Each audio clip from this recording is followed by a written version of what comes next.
اب یقین کریں جو امام ہے نا، امام صاحب، ان سے کبھی نہ کبھی پوچھیں، جو اہل علاقے کی مسجدوں میں امام ہوتے ہیں نا، ویسے ہی جا کر ان کے ساتھ دوستانے طریقے سے پوچھیں کہ وہ زندگی کیسے گزارتے ہیں۔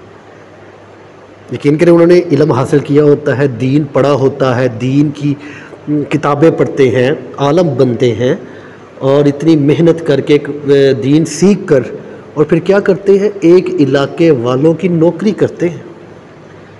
امام مسجد جو ہوتے ہیں، کہ امام بننا اس کا بڑا مقام ہے، بہت مقام ہے۔ پیچھے اس امام کے اللہ اکبر جب ہم کہہ کے نماز پڑھتے ہیں نا، تو ہمیں ایک نماز کا 27 گنا ثواب زیادہ مل جاتا ہے جب امام کے پیچھے نماز پڑھتے ہیں۔ اتنا رتبہ ہو جاتا ہے امام کے پیچھے نماز پڑھنے کا، اور وہ امام علاقے والوں نے نا، محلے والوں کی مسجد میں یقین کریں نوکری کر رہے ہوتے ہیں۔ ہمیں تو ملتے ہیں نا، ہمیں بتاتے ہیں کہ یار ہم کیسے نوکری کر رہے ہیں، اور یقین کریں ہر نمازی جو آتے ہیں، نمازی جتنے بھی ہوتے ہیں، ہر نمازی کے نا وہ باتوں کا جواب ہی دے رہے ہوتے ہیں۔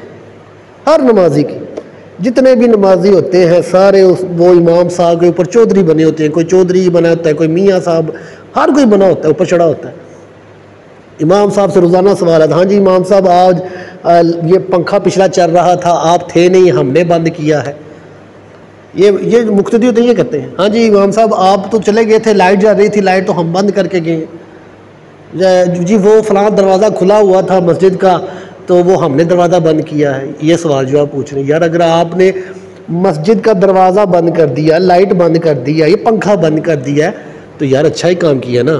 اب ضروری تو نہیں ہے آپ نے امام مسجد کے سر پہ ہی ڈال دو ہر چیز۔ پھر ایسے ایسے سوالات امام مسجد سے کرتے ہیں، یقین کرو وہ بیچارہ شرمندہ ہو کے ان کے جواب دیتا ہے، ہاں جی امام صاحب آپ آج 2 منٹ لیٹ ہو گئے تھے، کدھر تھے؟ 2 منٹ لیٹ ہو جائے نا نماز پہ، ٹھیک ہے نا، ہو جاتے ہیں 2 منٹ نماز کے لیے لیٹ ہو جائے نا امام صاحب، تو پیچھے جو کھڑے ہونے والے 150 بندہ ہوتا ہے نا، کم از کم ان میں سے 100 بندہ تو پوچھتا ہے ہاں جی کیوں لیٹ تھے جی؟ یار ایک امام رکھا ہوا ہے، اس کی تم قدر کرو، تمہیں وہ نماز پڑھاتا ہے، دین کی باتیں بتاتا ہے، دین سکھاتا ہے، اور تم اس کو ایسے سمجھتے ہو جیسے یہ نوکر رکھا ہوا ہے۔ دنیا داری نوکری کرے نا کسی دفتر میں تو اوپر 2-3 بندے ہی ہوتے ہیں، یا باس ہوتا ہے یا مینیجر ہوتا ہے، یا ایسے 1-2 بندے اوپر ہوتے ہیں۔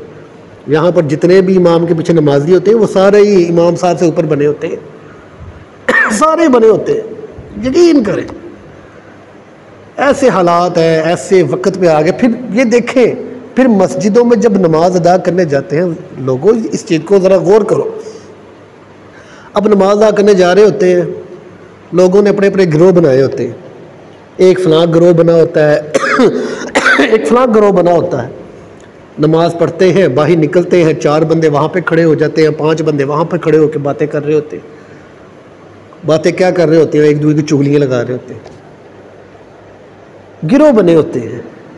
کیونکہ جب وہ امام کی قدر ہی نہیں کرتے، وہ لوگ امام کی عزت نہیں کرتے، پھر ان کی نمازیں اور پھر ان کی یہ زندگی ایسے ہی ہے، وہ ایک دوسرے کی سے منافقت کر رہے ہوتے ہیں، ایک دوسرے سے آپس میں نمازی منافقت میں شروع ہوتے ہیں۔ کوئی باہر کھڑا ہوتا ہے، 4 بندے لے کر اس کی منافقت کر رہا ہوتا ہے، وہ 4 بندے 5 بندے لے کر اس کی منافقت کر رہا ہوتا ہے۔ وہ کہہ رہا ہوتا ہے جی اس مسجد پر میں قبضہ کروں گا، وہ کہتا ہے اس مسجد پر میرا چدراہٹ ہونی چاہیے، وہ کہتا ہے جی میں خزانچی بن جاؤں، وہ کہتا ہے میں فلاں بن جاؤں۔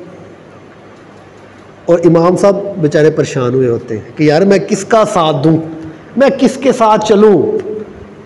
امام صاحب کو بیچارے کو ایسے ہی پریشان کیا ہوتا ہے۔ ایک امام اگر رکھو اس کی قدر کرو، اس کی عزت کرو، اور اس کو جس مرتبے پر وہ بیٹھا ہوتا ہے نا، اس کو اس مرتبے کا مقام دو۔